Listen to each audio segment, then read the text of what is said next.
Welcome to Building Better Businesses. I'm Kristen Dees, founder of Catalyst Consulting, an agency that helps small businesses and entrepreneurs start, grow, and level up their businesses. This podcast will bring you interviews with experts in all things business related. Have questions for a business attorney? We've got answers. How about your health insurance? Got you covered there too. New episodes coming your way every week. Find us on the podcasting platform of your choice.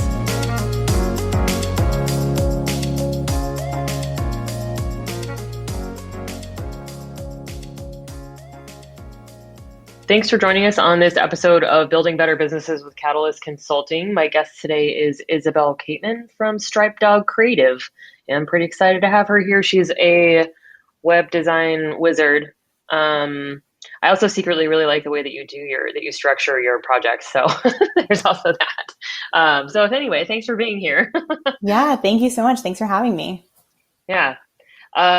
And we met via Polka Dot Powerhouse. There's going to be quite a few guests on here from Polka Dot, but it's a women's networking / business relationship development group that I really enjoy. I've made a lot of really great connections on there. So that's how we connected originally, like way back, like October, I think, is the first time we talked. Yeah, I think quite a while ago. Yeah, Polka Dot is amazing. There's so many amazing women in that group. Yeah, it's crazy. I'm like, there's the ongoing joke is there's a dot for that, because there really is. Like, there's somebody that knows how to do like everything you could possibly need to know. Totally.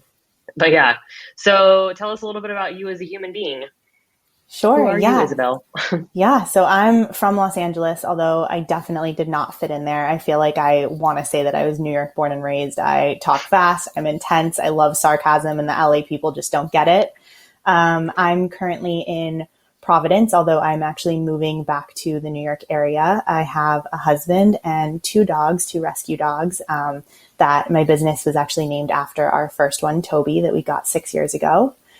I love anything by the water. If I could live on a boat for the rest of my life, I would be so happy, although my husband gets seasick. So it's not the perfect arrangement, but maybe one day I'll have a lake house and a boat. I love SoulCycle, and I love exploring and traveling, which we obviously have not been able to do. But next up on my bucket list is getting back to Venice. That's my favorite city in the entire world. Switzerland, I've never been to, and Hawaii has always been on my bucket list, although I've been hearing a lot of kind of horror stories lately about everyone flocking to Hawaii and them being out of rental cars. So I think it'll be a while. Yeah, I think it's actually so I'm going to Hawaii in November. Oh, I'm so jealous. For the first time, actually. It's for my birthday. A couple of girlfriends and I are going, so I'm pretty excited. And it seems like, because I'm in a Facebook group specifically for Kauai is the island that we're going to, and it sounds like it's getting better. I don't think we're going to do a rental car anyway. I think we're going to do public transportation, so like their bus system, and then maybe like taxis or Ubers if we want to go somewhere specific and not have to worry about that kind of stuff. Cause like car rentals they're like $180 a day. Ooh, and I'm like, that's a lot. That's as much as our room. Yeah.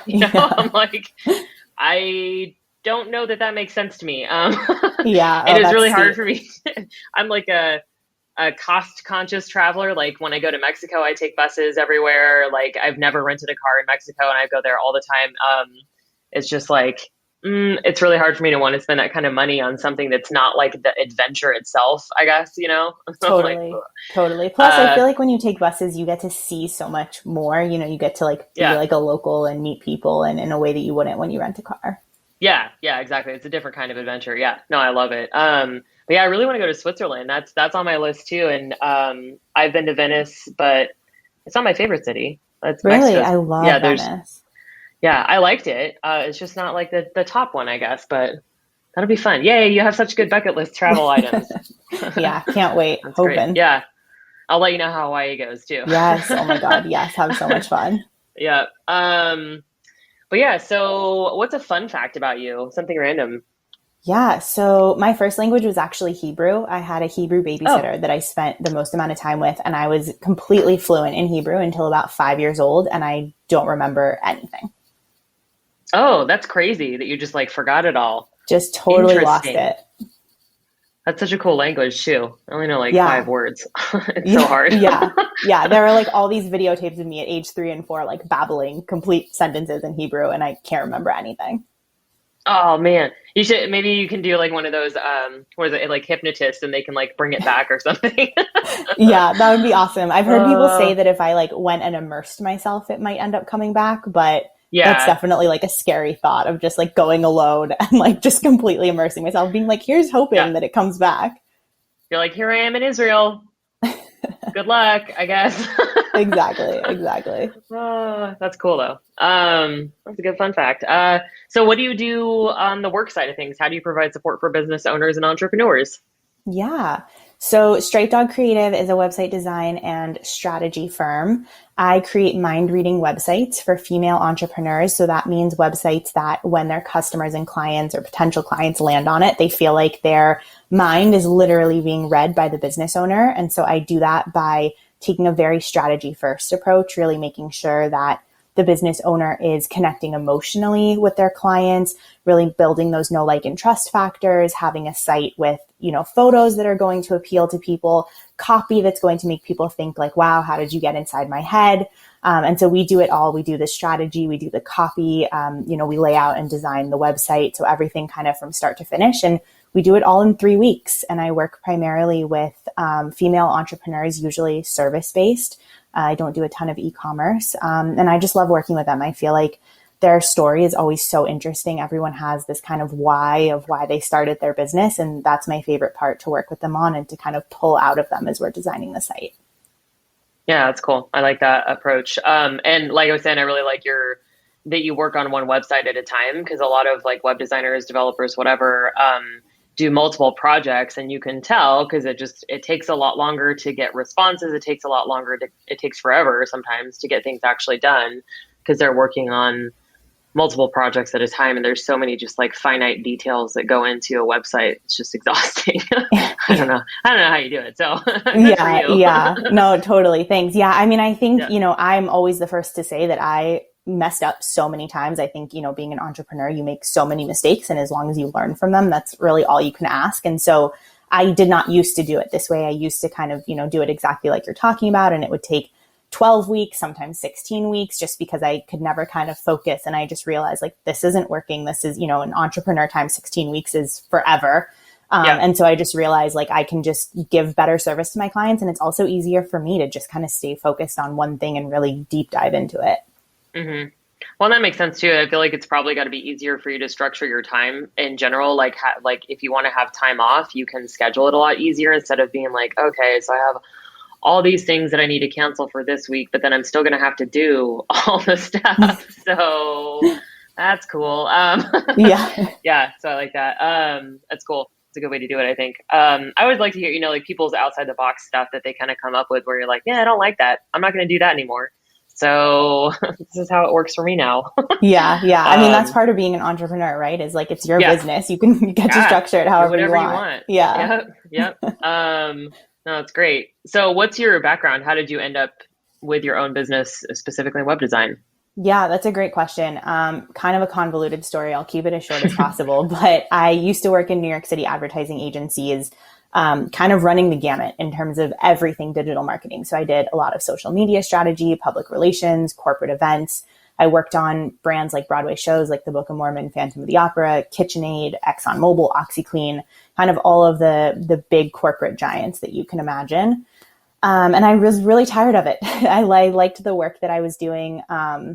But I just felt like I wasn't making the world a better place. I would go home at the end of the day and couldn't believe that I had made ExxonMobil more billions. And so I ended up actually starting this as a side hustle. And the reason that I named it Striped Dog Creative after our first dog, Toby, was because I'm sure I had a million non-competes in place. And I was so nervous that one of my bosses one day would Google my name and would see this company come up.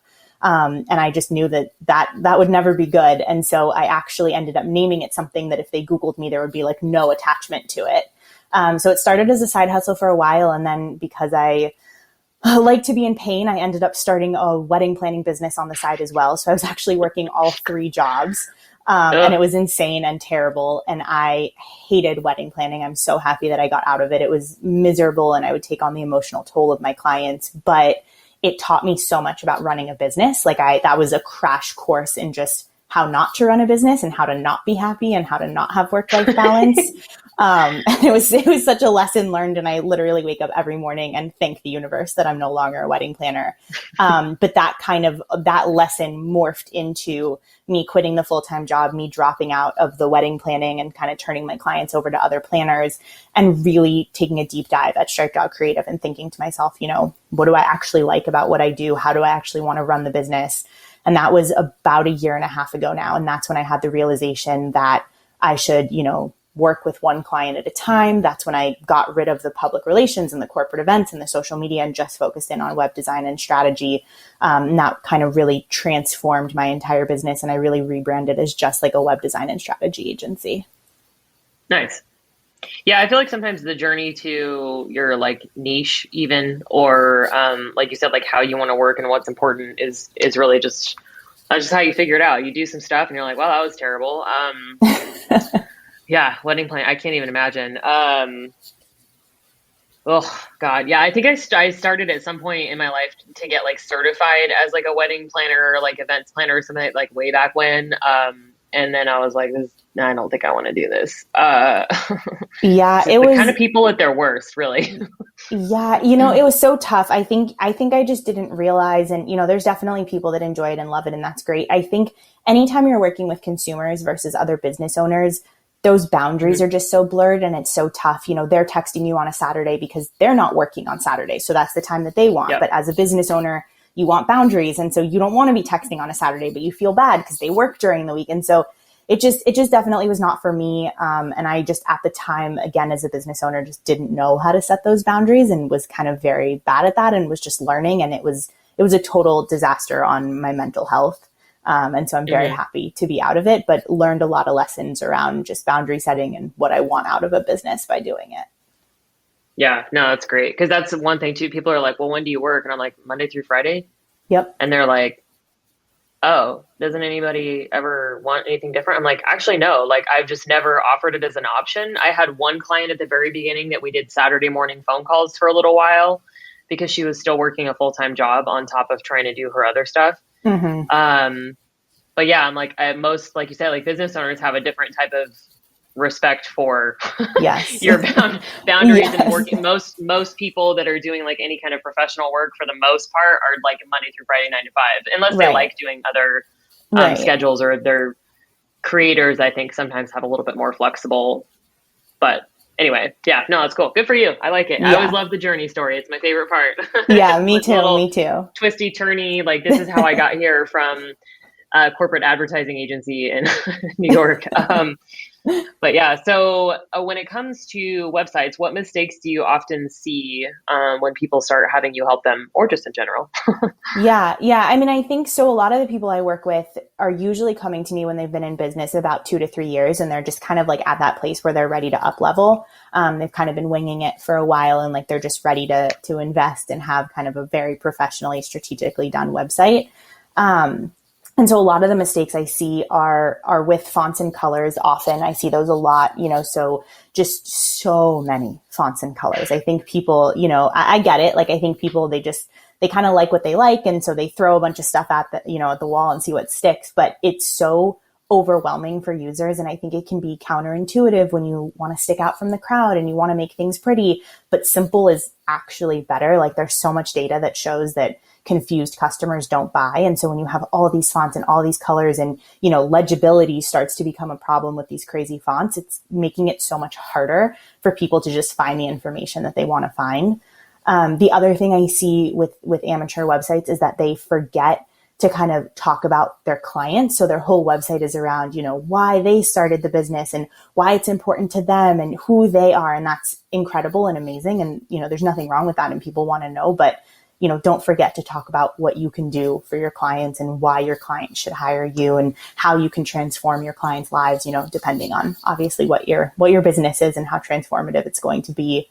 And then I think lastly, just a really crowded website. I see so many people, like I've had multiple clients this year where I've taken, 15, 18, 22 page website and helped them cut it down into, 5 to 7 pages. I always say, if you have 10 things in your navigation and your main goal is to get people to book a free consultation with you, it's a 1 of 10 chance that they're going to click on the page that you actually want them to click on. Whereas if you can narrow that navigation down to 4 or 5 pages, it's a 1 in 4 or 5 that they'll get where you want them to go.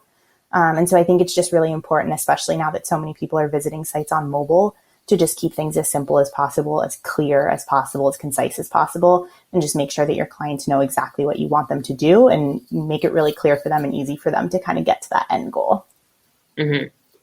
Yeah, I see that too, because there's so much, most people look on their phones for stuff like that, or, if they're searching. And so I always forget that piece too. Like when I'm working on my website or whatever, I'm like, oh yeah, this is a lot. Like a hero image on your computer Right. is cool. And sometimes if you put too much stuff down at the bottom, like scroll and scroll, it's like miles and miles and miles before you get to the bottom, which is where the like contact form maybe is, or, that kind of stuff too. So it's just like short and simple. That makes sense. And I could see too, like fonts and colors is such a huge, like the graphic design aspect of like logos and branding and all of that is so complicated.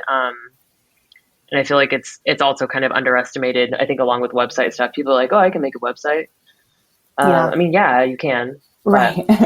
I've done my own. And like at some point I'm going to have you or somebody fix it for me. I'm like, it's fine, but it's not great.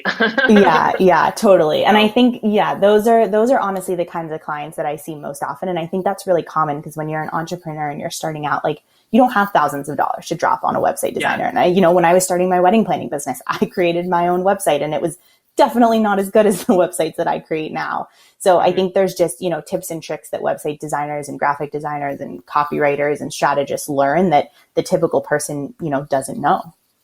Yeah, it's all this stuff. Yeah, it's like I know an insane amount about social media. Like there's still more. I don't know all of it, but I know a crap ton just because I've been doing it for so long for myself or for other people. Yeah, it's like you can't, like that's the experience and stuff and the expertise that you get from having an actual expert do something for you that you can. Right. I mean, you could Google it, you could go on YouTube, like right. You can theoretically learn whatever you want to learn, but like watching a YouTube video and then understanding the practical application of what you're trying to do, especially if it's something that you're not already good at. Like if you're not already a good copywriter or you're not good with visual design stuff, because some people just aren't, like their brains don't work like that. And then you've got somebody that, like you said, there's all kinds of different colors and all kinds of different fonts and no consistency from website to social media, et cetera. So exactly. That makes sense. What about when people are putting together websites, do you feel like copy or design is more important, or what do people tend to focus on more? Yeah, that's such a great question. I think both. Like, I know that's a terrible answer. I think they're both really important. I think people technically tend to focus more on design because I think that's just a little bit of like a sexier thing to focus on. It's just a little bit more fun. They get to play with fonts and colors. But I think copy is so important because I think, design, it needs to look good. It needs to look pretty. Again, there's data that shows that within a few seconds, if somebody doesn't like the way your website looks, they're going to jump off of it. So design is definitely important. It needs to be aesthetically pleasing, but I think people put too much stock in design and forget about the copy, and they forget that people buy based off of emotion and not logic. So that copy needs to resonate with someone, and it really needs to quickly and efficiently tell them exactly, what you can do for them and connect with them in a way where they think to themselves like, wow, I really can't wait to work with this person, or I can't wait to meet this person, or I can't wait to chat with this person. And so if you have this stunning design and then your copy is not really connecting with them or resonating with them in any way, they're not going to reach out to you and you're not going to make that sale. Mm-hmm. That makes sense. Yeah, for sure. And I feel like copy is so hard. I can't remember if we talked about this before or not, but it's so hard to be objective about yourself that like writing copy and trying to market your own content is tough. Like even if you know what you're doing, like, again, I know more than the average bear. I'm definitely not an expert, especially when it comes to marketing stuff, but it's like, I have to tell other people, it's like being like doing an interview, with someone that you don't get to talk to, you don't get to read the room. You don't have any idea how they're going to react. You're just like, I guess I'm going to say this about me and how cool I am at this stuff. I don't know, So, yeah, for sure. No, I think it's Um, super hard to talk about yourself. One tip I always have for my clients, because even though I write the copy for them, we have that kind of conversation, and I always tell them that, when they're doing social or doing something else where they have to write the copy, I always tell them to call a friend or to like call their mom or to call a sister, a family member, someone they're really comfortable with, and actually just record themselves telling that person about their business or about their life or whatever it is, because we tend oh, to speak much more naturally than we write. When we write, we tend to kind of second guess it and get in our own head. And we have a lot of trouble just like moving through and kind of pushing through because we're always looking back and kind of course correcting. But when we talk, we're not, especially when we're talking with someone comfortable and we're just kind of letting the words flow out, we're not as, we're kind of not as careful with it, and we're not as worried about the way that it's perceived. And so if they record that, they usually have a pretty good starting point for some copy. no, that's really smart. I like that because I do that. Verbal, it doesn't sound like it right now, but it is my preferred method of communication. So I'd like to do video content. And I realized at some point in time too that I don't actually like to put the information that I get from somewhere into whatever system I need it to go to. So that's like my first thing. I'm like having an assistant help me with that. I'm like, I just do a voice memo. So like if we meet, I'm like, hey, I talked to Isabel. This is what we talked about. This is what I want to remember most about this conversation and set a follow-up date for this. I'm like, I hate putting this stuff in there. So that totally makes sense. I've even done like audio journaling because I don't like writing, like journaling by hand, I guess, writing. Yeah, but audio is easier for me because I just like talk and it's just like stream of consciousness, and it actually feels better almost to just like say it and get it out of my head. So Totally. I like that. I think that strategy. Definitely my favorite thing about the podcast is like all the things that I learn. I pick up like all these different little like tips and tricks. I'm like, ooh, I need to do that. Like that's a good one. But yeah, so how do people build like, know, and trust with potential clients on their website? Yeah, great question. So the copy is definitely really important. Letting people know, I always say like paint a picture of what it's going to be like to work with you. You can always kind of tell people what it's going to be like. Like you could say, this is a delicious piece of chocolate cake. You should taste it. And that's great. And people would probably taste it because it's chocolate cake. But if you kind of painted a picture, if you're like, you're going to take a bite of the most amazing chocolate cake and you're going to feel it melt in your mouth, and that delicious feeling is going to, tingle all the way down to your toes. That's a much better way of describing it, and it's going to be a lot more enticing for people. So I always try to work with my clients to paint that picture of, what is their, let's say it's a business coach, like what is their life going to look like after they've worked with you? Are they going to, hold their head high and walk confidently into their new job and ask for a raise? Or, are they going to raise their prices in their, in their entrepreneurial business and start getting better caliber clients? And so I think just painting that picture is really important. And then also being vulnerable, so if that's why I always love to get at the why. Sometimes people have really good whys of why they started their business or why they do what they do. And I think just letting people in to that a little bit is going to build that trust factor a lot. And it's going to make people feel like they really get to know you. And then they're going to be able to decide, if I feel really connected to this person, I'd love to work with them. And if I don't feel connected, that's great too. It's like, we just want them to feel one way or another. That's why, it's really important to kind of talk to a specific person in your client base and really make sure that you're niching down, because when you try to talk to everyone, you appeal to nobody. Whereas when you talk to specific people, it's fine if some people don't want to work with you or don't feel like they like your personality. That's good to know, and we shouldn't be working together. And I'm glad that you were able to make that decision. And if you feel connected to me, wonderful. I look forward to working with you. Mm-hmm. Yeah, that's hard. It's still hard for me to like be able to let go of the people that I don't want to work with, like, because that's also ultimately, I'm like, I'm looking for a specific type of person. I haven't been able to, it's more about like the business itself and like where the entrepreneur is in their business, as opposed to like female business owners or anything like that. Totally. Yeah. So what are some easy things to do to have a more strategic website if you're still kind of in that DIY phase? Yeah. I mean, I think a few things are definitely, if you can cut down on that top navigation, that's going to be huge. Deciding on one or two main site goals. So usually with a service-based business, that's some sort of free consultation or applying to work with them or, filling out some form to work with them, but really having, 1 to 2 goals tops. So maybe the second goal is signing up for a newsletter or, listening to someone's podcast or something like that. But I think people that have too many goals, again, it just confuses people. And so making sure that it's really clear, when someone comes to your site, they know exactly like every single page is leading them to, fill out the contact form for that free consultation. And then just making sure they have a ton of CTAs, calls to action. I think a lot of people forget that when they're designing. And I always say at least every other section should have some sort of button or call to action that leads to, most of the time that main goal. And you can word it in different ways, but it can be, learn more or work with me or contact me or, click here to see my availability, however you want to word it, but just different ways that really kind of very clearly handhold your potential clients into filling out whatever you need them to fill out to work with you. Mm-hmm. So would you say, the other thing I was going to ask you, I forgot, I made a note earlier, is about having video content on your website. Do you think that's helpful or do you think it really matters?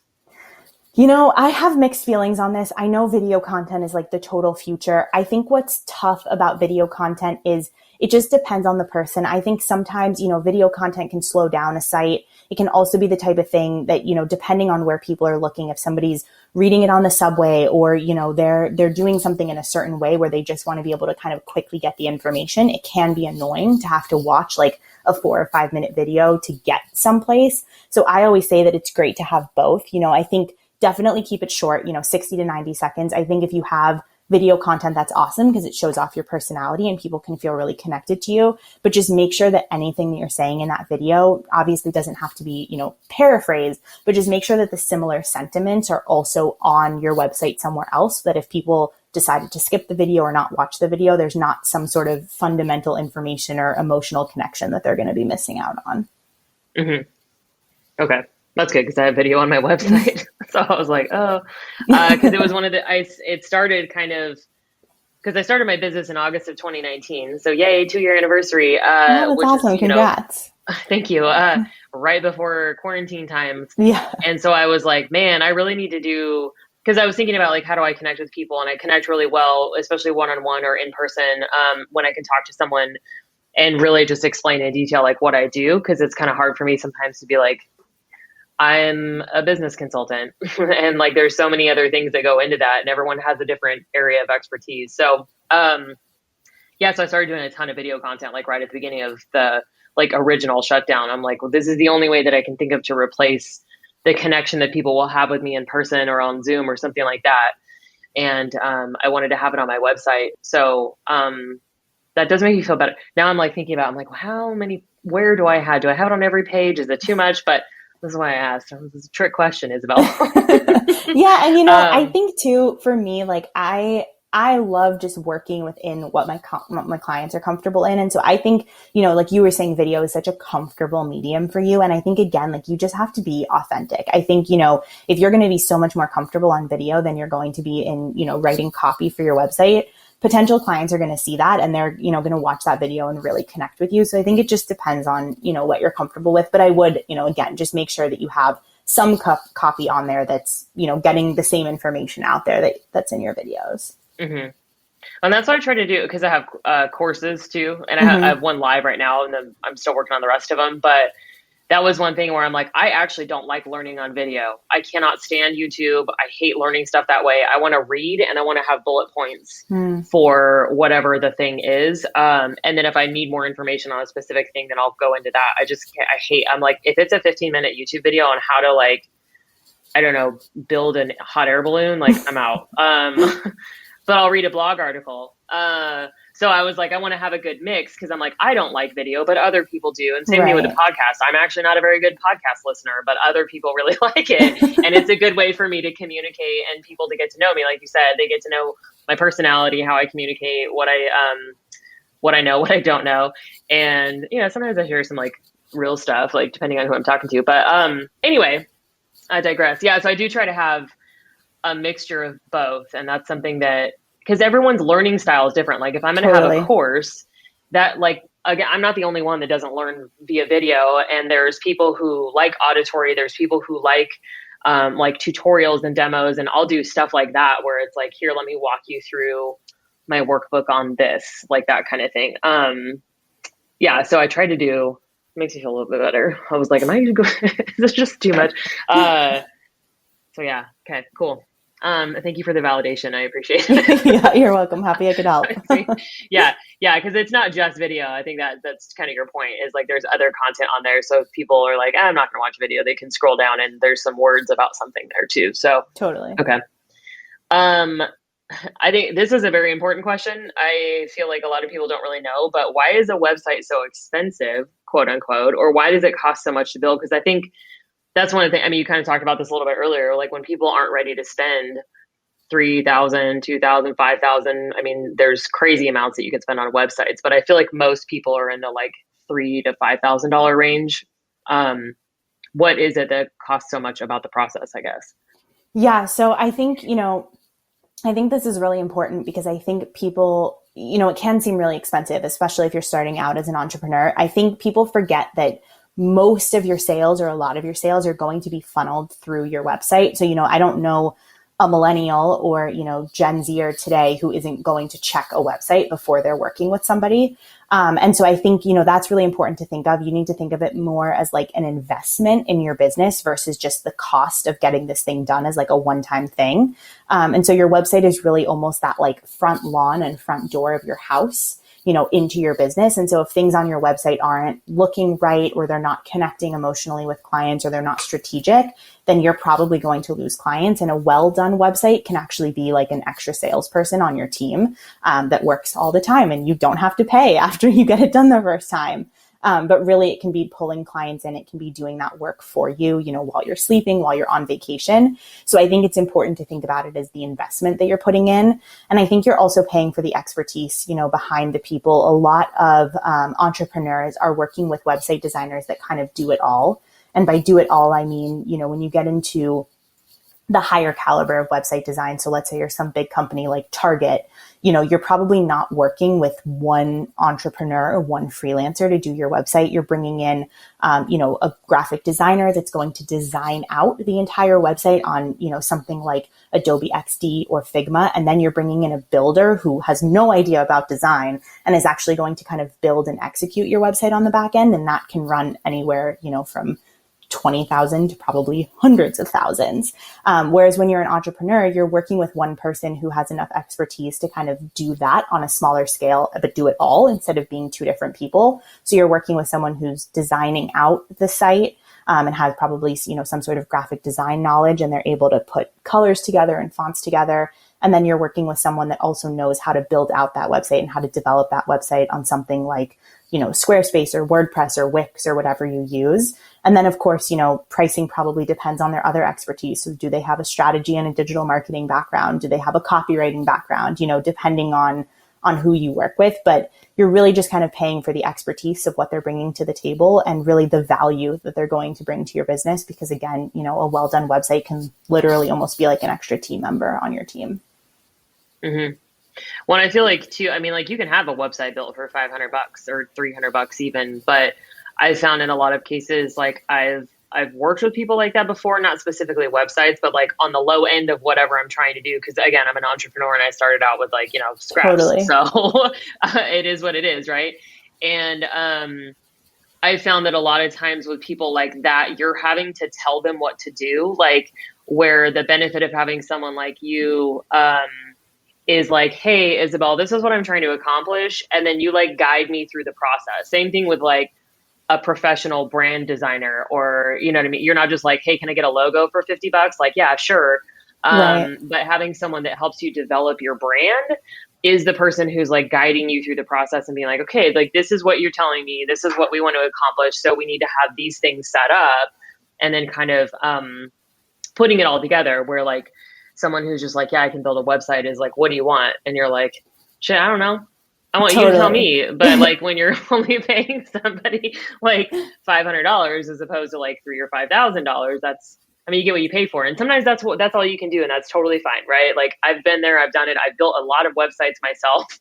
It is not a fun time. In my opinion, Isabel obviously likes it, but yeah. So I think that makes sense too. Like you're just helping them through the process and like making sure that you have the information that they want to get out there and doing it in the best way possible to connect with their people.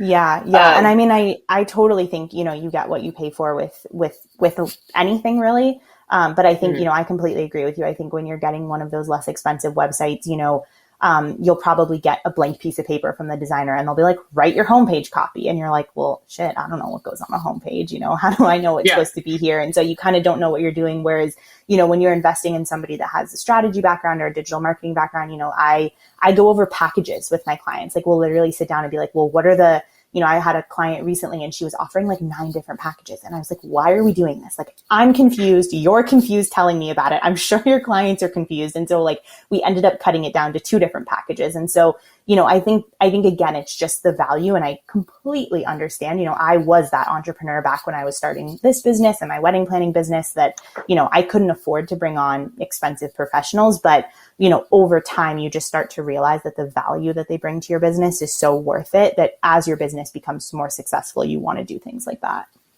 Hmm. Yeah, it's definitely on my, like, I really want somebody, my kind of my next thing is like social media ads, and just have like somebody just do that for me. Like, please, God, make it not be me. And then also like website stuff, because like I have so many things and I have a lot of like the pieces of the process. Like I have a lot of pieces of like a sales funnel process. My website's pretty good. I mean, honestly, it's not bad. But there's like, it needs copy love. It needs like you said, there's too many pages. I wrote that down. I was like, dude, you have too many pages. Um, and yeah, just having somebody be able to just like connect all the stuff for me and be like, okay, like, so the website's where everyone's going and these are the places that they're coming from. And this is what we would like them to do when they get to your website. And I'm like, Right, yes, right. like, please help me. So yeah, no, I totally get it. But yeah, again, we've all been there, peeps. It's okay. Totally, You'll totally. be okay. And I like to know like what the cost is for something. So I'm like, okay, I want to get to the point where I can have somebody just like redesign my website. So if I know it's going to be however many $1,000 ish, then that's like my next goal. Like my first thing that I outsourced was bookkeeping. Yeah, I was like, no, I'm not going to do that.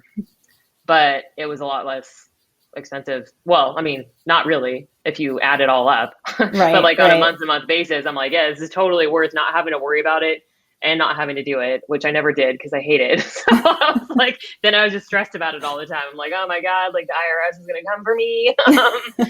But anyway, yeah, so it's totally worth it. Have somebody walk you through that. So, um, random question too. What's the difference between, or is there a difference between like a designer, a developer, and a builder?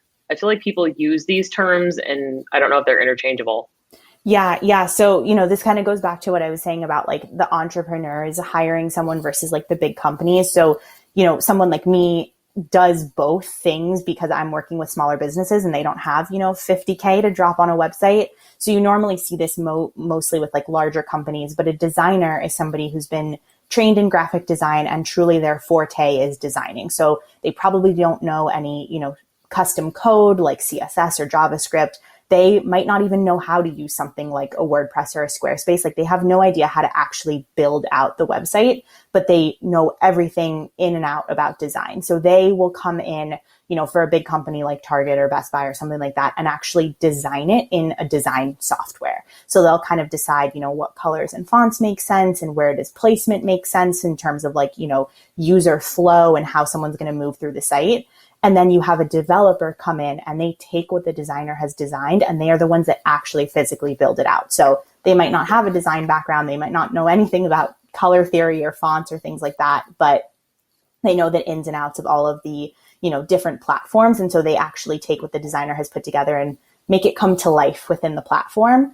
And then a builder is usually a website builder. So something like a Wix or a Squarespace or a WordPress. And it usually refers to kind of quote unquote like self builder. So something like a Squarespace or a Wix where you could choose templates and kind of just plug and play with those.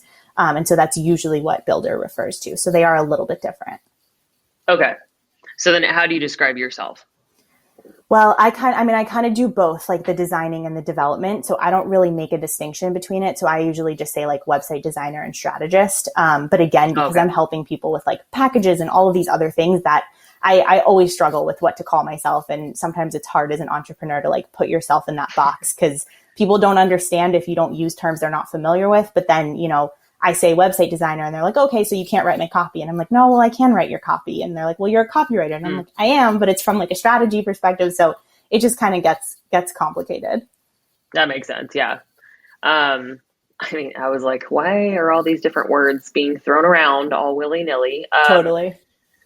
So on that note, when you don't speak the language, how do you know that your website person knows what they're talking about and isn't ripping you off and also is doing what you think they're or what you want them to do?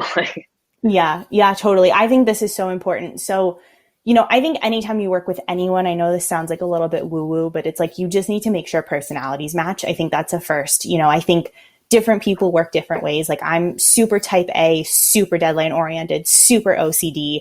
And so people that are like wishy-washy, like when I genuinely have turned away clients that are like, oh, well, I don't really pay attention to deadlines. It's like, I'm sorry, we're not going to work together because you're going to drive me crazy and I'm going to drive you crazy. So I think it's important to kind of match personality with anyone that you hire, and just kind of working styles. And then I think with website designers, you really want to look at what value they're bringing to you. So, it's important to ask questions like, are you just designing it? Or are you going to offer me strategy? Are you going to offer me, some strategy in the design? Are you also going to do the copy? Do I need to bring on a copywriter separately? Are you going to give me direction on copy? So I think just kind of thinking through the different components from like strategy and design and marketing and copy and kind of just, again, there is no right or wrong. Maybe you can't afford a copywriter and you do have to write your own copy, but just kind of getting clear on exactly what they're going to offer you. And then I think just looking at their portfolio, every website designer should be comfortable either, with a portfolio that's right there on their site or giving you, if it's not on their site for some reason, giving you some examples of sites that they've built and, just making sure that you like their style. Designers tend to usually, we can kind of do it all, but we tend to kind of gravitate towards something. So maybe you're more light and airy, you're more dark and moody, you're more like fun and bright and bubbly and crazy, or you're more muted and kind of straightforward and simple. And so just making sure that depending on what you want out of your own website, that the style of the sites that they've developed are something that you would be really excited to have as your website. Okay. Yeah, I think, I've even missed with the communication too, because I've helped different clients get website people. And I think not understanding that copy doesn't come with the package would have been super helpful information to have. Totally. But I also, in my mind, I'm like, oh, if you do the website, then you do the whole website. So that's not always the case. It turns out. And one of those lessons that you learn later, right? Yeah, they should have definitely, like I'm super clear that I do the copy. And I think people, at least the designers I know that don't do the copy are super clear about, usually designers, if they don't do the copy, will have copywriters that they partner with regularly. So it is an additional fee, but they can like bring them in. But it's definitely shady if they were not clear about that in the upfront. Yeah. It's like, oh, cool. I have to, oh God. No, that's super helpful. I feel like it's all helpful information for everyone, right? That's why this podcast exists. Totally. To be like, hey, learn from Kristen's mistakes. And then also experts who know how to do stuff. But yeah, so as an entrepreneur and business owner yourself, what advice would you give fellow business owners when it comes to running their own? Yeah, oh man, I feel like I could write a book with all the mistakes I've made, which I'm sure other entrepreneurs could too. I think for me, it was just not sweating the mistakes and really making sure you learn from them. You will make mistakes. And I think, frankly, if you're not making mistakes, you're not taking enough chances. And just making sure that you learn from them. I think, for me, the biggest thing is just, when I fuck up, I won't even say if, because it happens a lot. Did I learn something from it? Can I figure out how to pivot in a way that I can do this differently next time and hopefully get a different result? And so I think that's the biggest thing with just being an entrepreneur is, you're doing so many jobs. You're CEO, CFO, CMO. It's you're doing everything. And so you can't possibly know everything. And so a lot of it is just trial and error with lots of error. Mm-hmm. Yeah, agreed. For sure. It's a scary place to be. Especially when it comes to like spending money on things and then having something not work out too. That can definitely be, I feel like, almost more discouraging. It's one thing if you just like try a thing and you're like, oh, I'm going to try some social media posts. And then it's like, Right. well, that didn't work, but that's Right. okay. But yeah, like financial mistakes happen too. And it's just part of the gig, I think. So, Yeah. Yeah. um, what resources do you wish that you had known about at the beginning of your entrepreneur journey? Yeah, I mean, I think, I got into podcasts kind of late, but I think that would have been amazing. I think there is, again, I don't think you should swap free information for hiring professionals, because I think if you're lucky enough to have the resources and the money, sometimes it is just better to like stay within your own zone of genius and pay people that are experts in certain things to just do it for you much more quickly, and you can use your time in more valuable ways. But there's just such a wealth and breadth of information out there in terms of podcasts. And so I wish I had kind of started listening to them sooner. I think there's so much on just, mistakes around contracts and things. I definitely the first time around did not hire a lawyer in the way that I should have, because I didn't have the money. And that was a huge mistake and a huge learning curve. Contracts are so important. So I think a good lawyer, absolutely. I think, as you were saying, like a good tax accountant or, bookkeeper, financial service provider, just something that can help you with the finance side of things, because it is serious. Like, even though, you may be a small time entrepreneur, you got to kind of fill out all the forms correctly and do everything right. And so that's another big one. And then I think just community too, we were talking about Polka Dot Powerhouse, and I'm, also part of Pepper Lane, which is another networking group. And there are just so many amazing female networking groups, especially where there are other people that can, prop you up and let you know that it's okay when you made a mistake, or, just be kind of like a business bestie, for lack of a better word. And I think that's so important, because it can be really lonely to be, especially a solopreneur, if you're just kind of, especially during COVID, if you're just, home alone running your business. And I think it's so important to kind of have that, social community that can really lift you up. Mm-hmm. No, it's great. And especially if you're like your friends and family aren't also business owners or entrepreneurs, like you need to find people who have the same mindset, because it'll just get really, they're either not going to be able to support you in the right way, or they're going to, in many cases, unfortunately, tell you that it's stupid and that you shouldn't do it and you're wasting your time and effort and all that kind of stuff. So yeah, find a good network, business besties. I have a couple of those. Yeah. Yep. It's important. Someone you can just be like, I just need to get this off my chest. Like, am I losing my mind? Like, what am I even doing with my life? I feel like I'm an idiot. And they're like, no, dude, you're fine. Yeah. No, you need that like a few, 100 times a week. Yeah. Oh, for sure. Yeah. There's a regular roller coaster that we ride of madness, but it's so fun. I love it. So tell us how we can best support you. What are you working on? How can we help spread the word? How do we internet stalk you, etc.?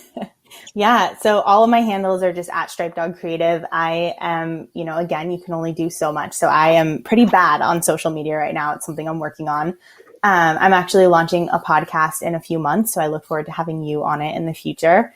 And just, if anyone needs a new website or wants to check me out, it's just stripedogcreative.com. I just launched a new package that's a 3-week package that includes website design and copy and strategy. So I wasn't previously offering copy as part of it. So it's this whole new mind reading website package. And then hopefully launching a course later this year. So lots of things going on. Nice. And I think this episode will actually air in a couple months.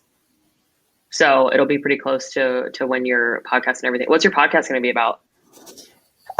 Just kind of marketing and all of the things that I wish I knew and all the mistakes that I learned. And it's going to be directed at kind of business owners, I guess anywhere in the journey, but especially business owners who are kind of, maybe 1 to 2 years in and are a little bit successful, but haven't kind of fully made it, and just different tips and tricks for them on how to make it. And I'll probably do like some solo episodes on deep diving into website design and strategy, and then other guest episodes on things that I'm definitely not an expert in. Nice. Yeah. That's what mine is. I'm like, can't know everything. I'm a generalist. Yep. So I know a little about a lot of things. I'm an expert in a few here and there. So yeah, no, that's cool. That'll be awesome. But yeah, it'll be probably pretty close to that. So it'll be fun. Awesome. Cool. Well, yeah, thanks for hanging out with me. I greatly appreciate all the information. Like I said, I always get so much information from all my guests. I'm like, I feel like I'm cheating the system somehow, but yeah, so I'm excited to try some of these things on my own website. And yeah, thank you. Awesome. Yeah. Thank you for having me. This was so fun. Yay. Yeah, it was awesome.